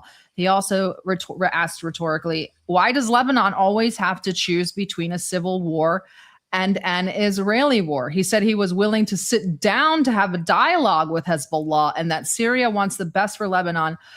But he also said this, which is quite contradictory. في أي مجالات للحوار والنقاش البديل هو الحرب. فينبغي دائما أن تكون البوصلة هي بوصلة الحوار أولا وثانيا وثالثا ورابعا وعاشرا. فلا ينبغي التفكير في غير الحوار في مثل الوضع اللبناني. لدينا مشكلة عميقة مع الحزب لكن نحن لا نريد أن يموت لبنان بأكمله. يعني نريد أن نحل مشكلة الحزب ويبقى لبنان حيا. Those subtitles, the party means Hezbollah. So he's saying we have a Hezbollah problem. So I don't want to invade because we're too cowardly, but we got to get rid of this Hezbollah thing. So he's on board anyway. So where does this kind of leave that situation? Well, again, Hayat Tahrir al-Sham, which was the organization of Gilani. Prior to that, al-Nusra. Prior to that, ISIS. All three had one thing in common. They hate the Shia, and they see the Shia as apostates that need to be destroyed. So, Gilani is trying to strike this, semi-civilized tone, but the reality is he remains a fanatical jihadist. Many Muslims would call him un-Muslim because it's not what he's advocating is non-Islamic. But it gets to masquerade as if it were Islamic. So that's, I think you've heard my characterization before. Gilani he's the terrorist version of Queer Eye for the Straight Guy. Oh my God. Okay. I mean, and if people are not familiar with the program, it was great. I admit I used to watch it. I thought it was hilarious. Yeah. So you get four male homosexuals who were, one was a great cooker, and other was great designer, and other one knew how to do personal grooming, and the fourth was culture. And they'd go find this schlubby heterosexual who's just a mess, and they'd clean him up so he'd look respectable. And so in this case, I'm not suggesting that Al Gilani is homosexual. No. I'm suggesting it's the homosexual West, the Donald Trumps and the Macrons and the Starmers who went in to clean up Gilani, dress him up, put him in a suit, talk this way, walk this way, but you didn't change the fundamental nature of the guy. Yeah, we need to get rid of Hezbollah. So sorry, but. Exactly. So it's at the end of the day, it's the same thing. Also, I wanted to ask you, and I've got 2 super chats asking. We've asked Colonel Wilkerson, he was on, and we asked John Kiriakou, who was also on, about the NDAA 224, which is now 219. My theory was also, given everything that we talked about, was this was the executive trying to create distance between themselves and the legislative, because the NDAA belongs to the legislative. That is their project. The executive is not involved. They can't veto it. And so this could be them saying, we were saying Israel's not good. It wasn't us that did the NDA. But just in general, what are your thoughts on the NDAA 219? Well, it's not just 224, it's 622. 622, yeah, we covered that with John as well. Yeah. Two different sections. So right now, the way foreign military assistance works, it is basically handled through State Department, the Office of Political Military Affairs. And so it gets into a public debate, and you get the focus on a specific country. And so the Zionists are correctly looking and saying, boy, the times they are a changing here in the United States, and not for the good.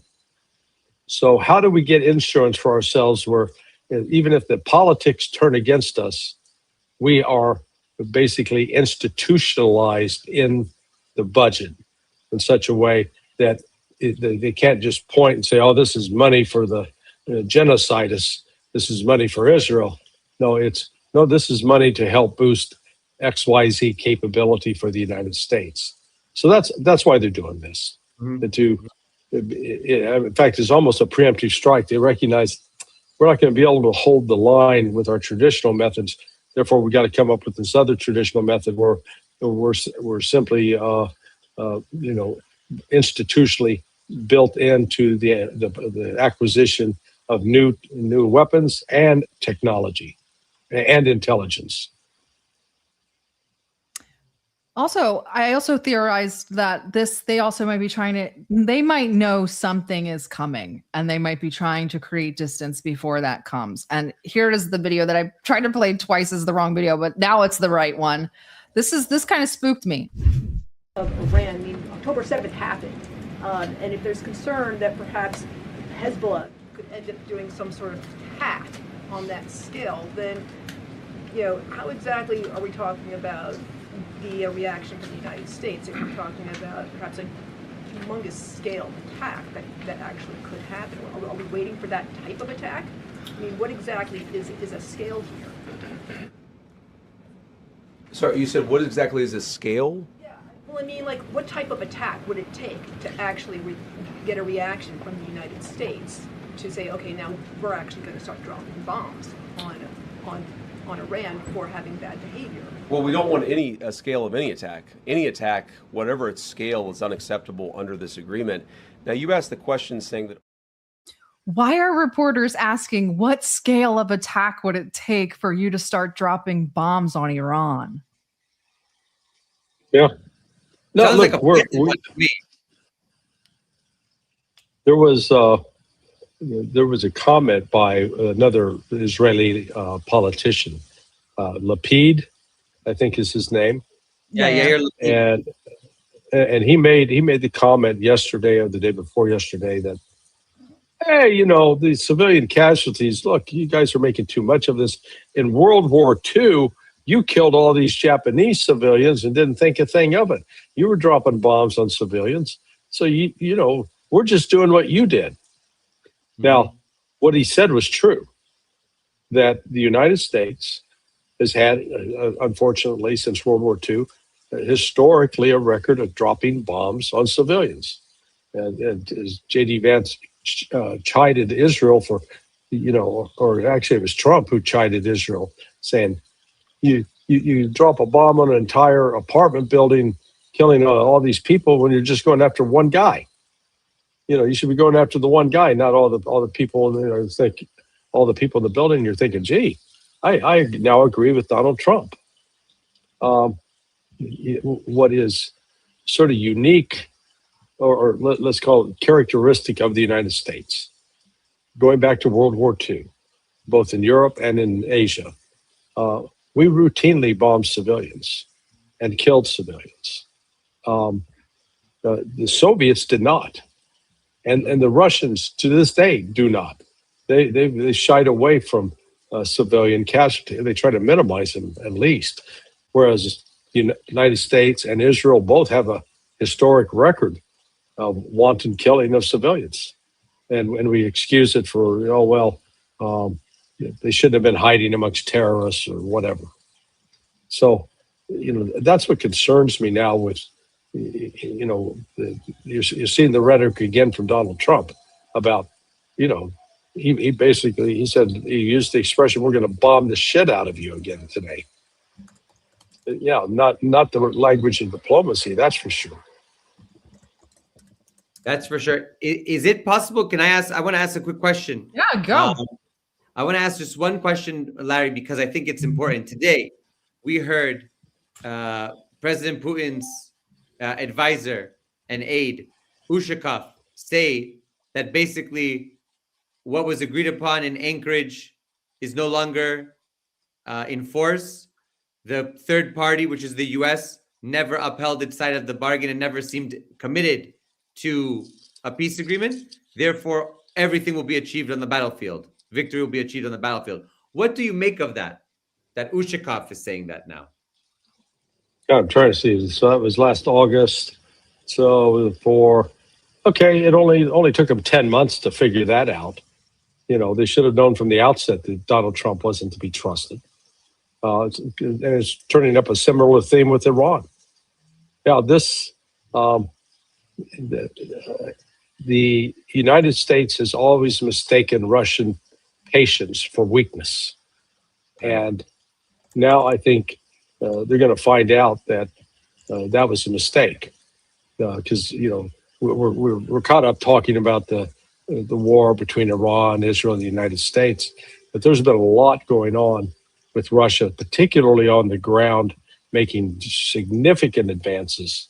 They're now, Konstantinovka was taken. They're closing in on Krasny Liman and Kramatorsk. So they very well could have Donbass freed say by the end of August, which would be remarkable. But they're also Russia's also stepping up the bombing. So you've got this increased military campaign in Ukraine.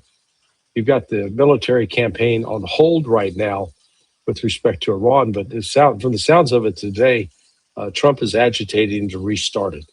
The difference is when you question what is the actual ability of the United States to start it and sustain it. And that's where I say the problem arises. And it's going to be fuel. Yeah, of course. The fuel's the key here. And I think that everybody now realizes that the knock-on effects from the Strait of Hormuz's closure had to take time to really set in. And we're getting to that window of time where we're going to begin to see them in a real sense. And that's what you were saying earlier about strategic reserves as well. Yeah, in fact, let me read to you what the situation on the ground is.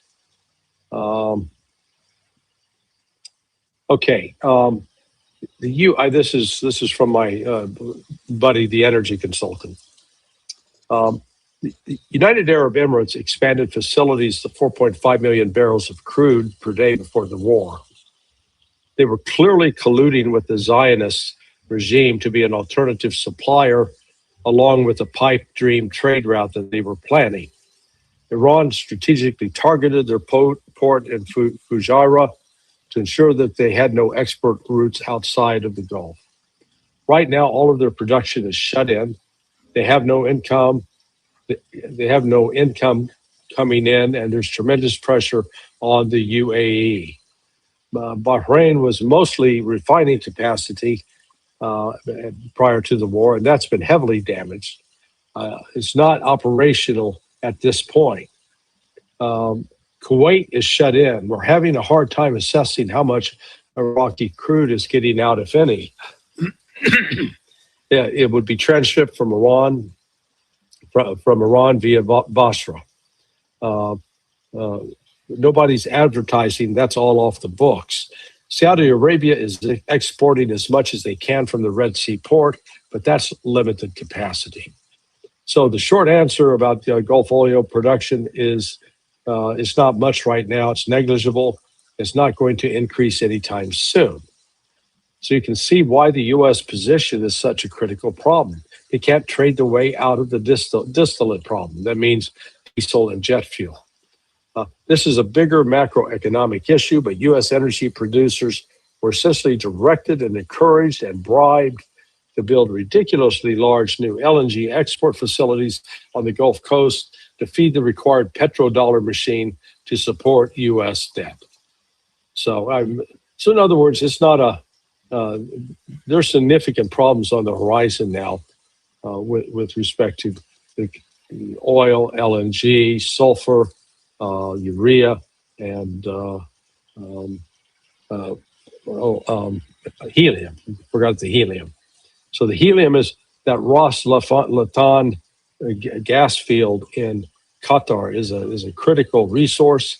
The helium, when you pump out the LNG, you get helium as well. That has to be processed separately. So it is, and the helium, if you just saw the Apple CEO announce that the iPhones are going to cost more, the MacBook Pros are going to cost more. Why? Because the chip prices have gone up. Why the chip prices gone up? Well, because they make chips with helium, and there's less helium, so there's less chips, which mean fewer chips, higher price. So this is all sort of hanging together. And let me throw out one other interesting tidbit. We learned yesterday that every week the uncle of Volodymyr Zelensky is traveling from Kyiv to Dubai in the United Arab Emirates, carrying big bags of cash that come from U.S. taxpayers. So the money that we've been sending to Kyiv winds up in his uncle's satchels. He takes them to Dubai, United Arab Emirates, deposits them in Emirati banks. a whole variety of banks. The money's then used to buy, they call it it's a pyramid scheme with condos. And then the proceeds from that, whoever's selling the fake condos, they then take the money and wire it to Israel. Whew. And then Israel turns around and wires some of that money to the people like members of Congress, like Lindsey Graham, Chuck Schumer. That's how this cycle works. Larry, as always, you are a wealth of knowledge. The crowd here is loving you, as always. And I see that you have a new Hawaiian shirt, but it's an Army-themed Hawaiian shirt. One of my West Point buddies gave it to me, so I figured, well, we're talking war today. I'll wear the war shirt. Now you know that between Sarah, of course, Navy, and I'm Army, so we got those Army-Navy games. I'm sorry. There you go. Larry has to be on the Army side, Sarah. I saw that Pepe is putting you to work. Is he paying you for that, or is he just making you do that? What, on our new transition protocol? Your new show. Tell us about it. Tell the people about it. It's so awesome. Yeah. So we got approached by this Pakistani American gentleman, Zulfikar Ali, and he said, "Hey, let's do this," because he's well connected back in Pakistan, and so he was providing information to us. And we were taking it and vetting it through other channels. And it turned out, the information was true. So we're getting the Pakistani view on what's going on. And if you watched what was happening today in Switzerland or not happening, you got the Pakistani Prime Minister Sharif standing there looking around sort of dazed. He's the one that is standing in the middle of all this, trying to bring the United States and Iran together, with not having a lot of success with the United States, but he keeps trying. And then Asim Munir, the head of the army, he's there as well. So the Pakistanis came to play, and then the Qatari, I think it was the foreign minister we saw, the one not shaking Vance's hand.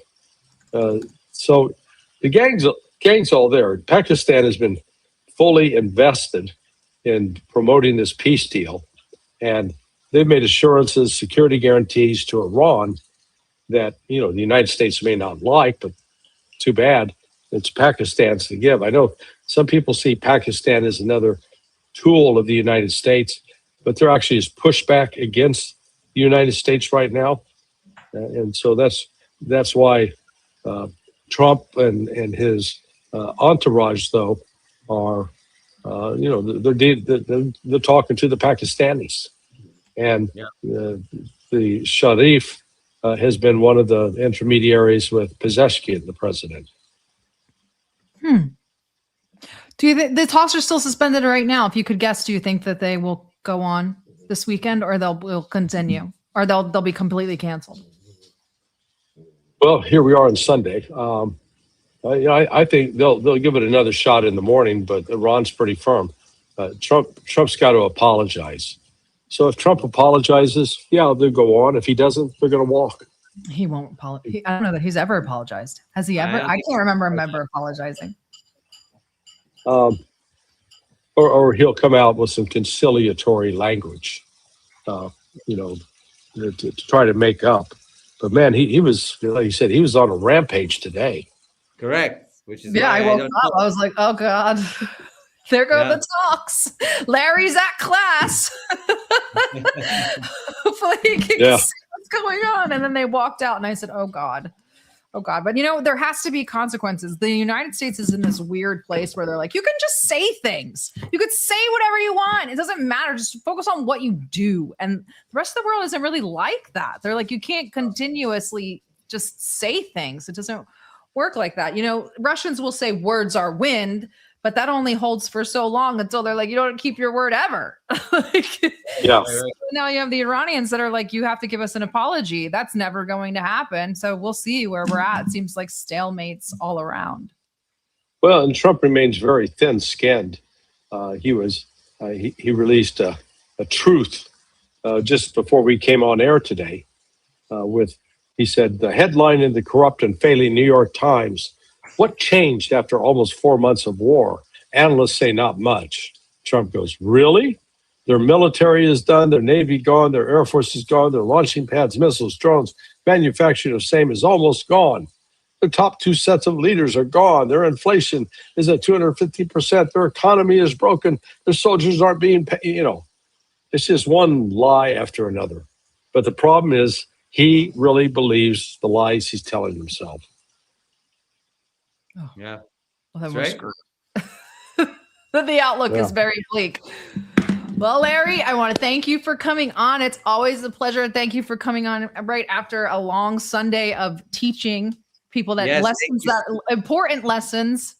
Very important. Yeah, training guys and gals who are going to supervise shooting activities so they keep people safe and nobody gets shot.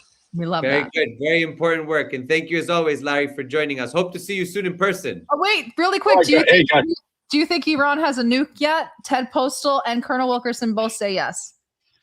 I can see why they would.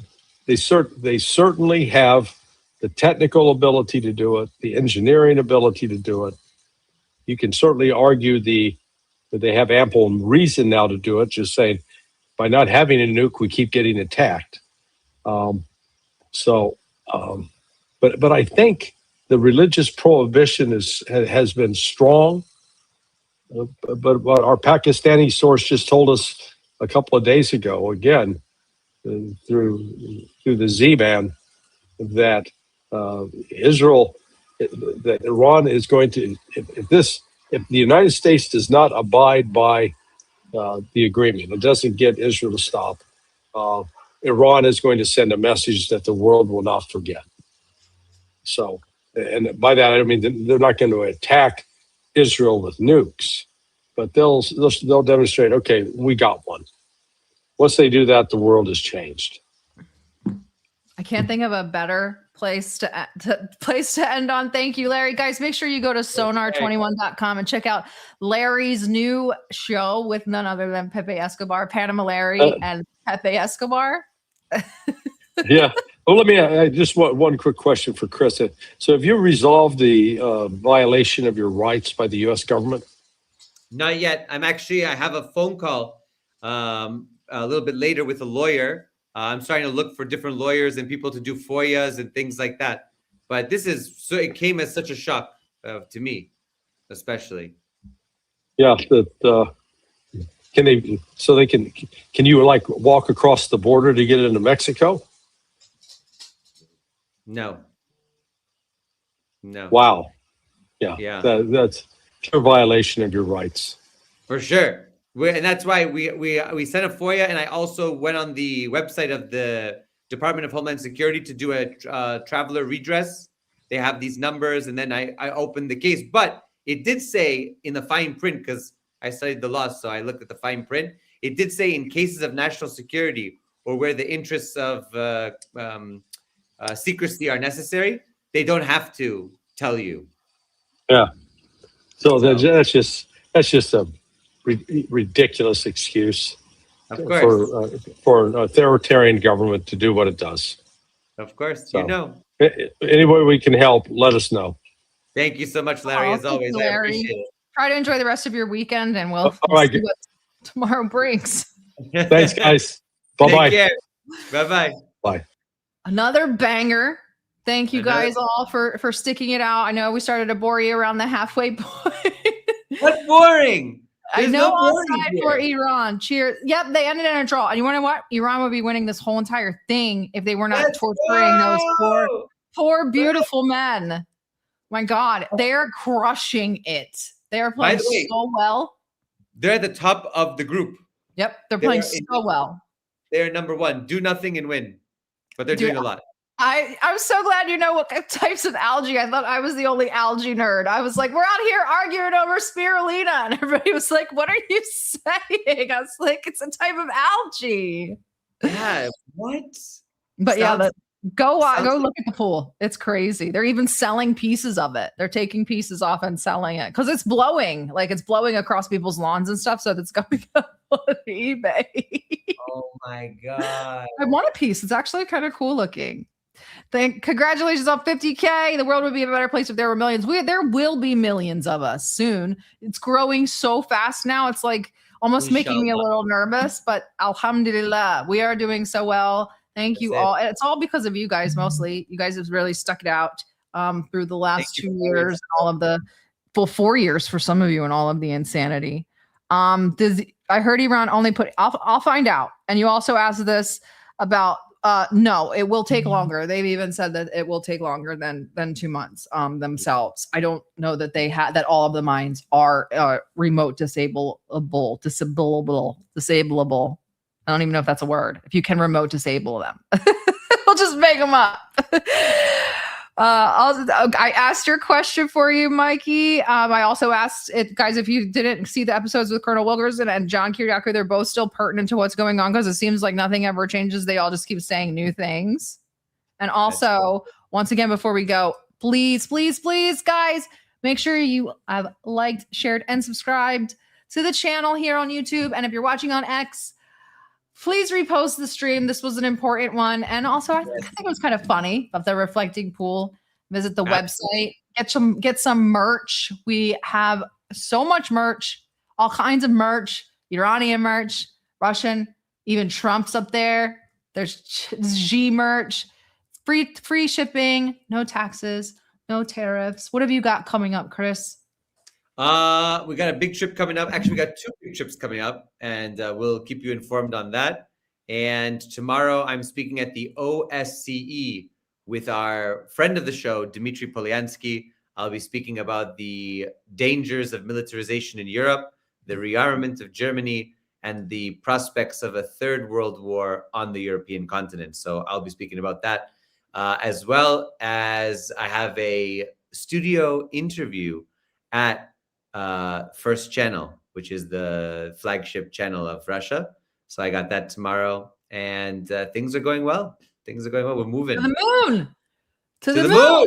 Can you get a hoodie that has? Yeah, I can make you a hoodie that has the Iran flag on it. Sure.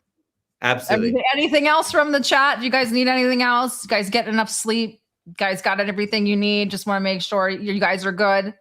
Happy Father's Day to all the fathers out there. All the daddies, the zaddies, and the fathers. As all my kids said, Happy Baba's Day, because I'm Happy Baba. Baba's Day. Yeah, and my daughter, of course, adds the B part, so she's Bababi. Bababi, happy Father's Day, Bababi. How cute. Happy Father's Day to all of you guys. We'll be back on Wednesday with Scott Horton, and huge surprise, we are now going to 3 streams a week. See, I think I got tricked, okay? Because I check the community. If you guys notice that your comments are being replied to on the YouTube, that's me usually. So, just so you know. And the producer says people are asking for 3 shows a week. We should do it. So we discussed it. We said, sure, we'll do it. I have only found 1 comment asking for 3 shows a week. So I think the producer lied. But regardless, we're still going to give you guys 3 shows. So we will be, after this week on Wednesday with Scott, we will be back on Sunday again. And then we will be switching to Tuesday and Thursday and Sunday. So you'll get us 3 times a week, a trinity, a hat trick, if you will. Wow, very nice. Very nice. Three's good. 3's good. 3 is company 2. You guys enjoy the rest of your week. we'll let you go. With Chris doing the quagmire. Guys, have a good weekend. We love all of you. Enjoy the rest of your Sunday, and happy Father's Day. We'll see you on Wednesday with Scott Horton. That's it.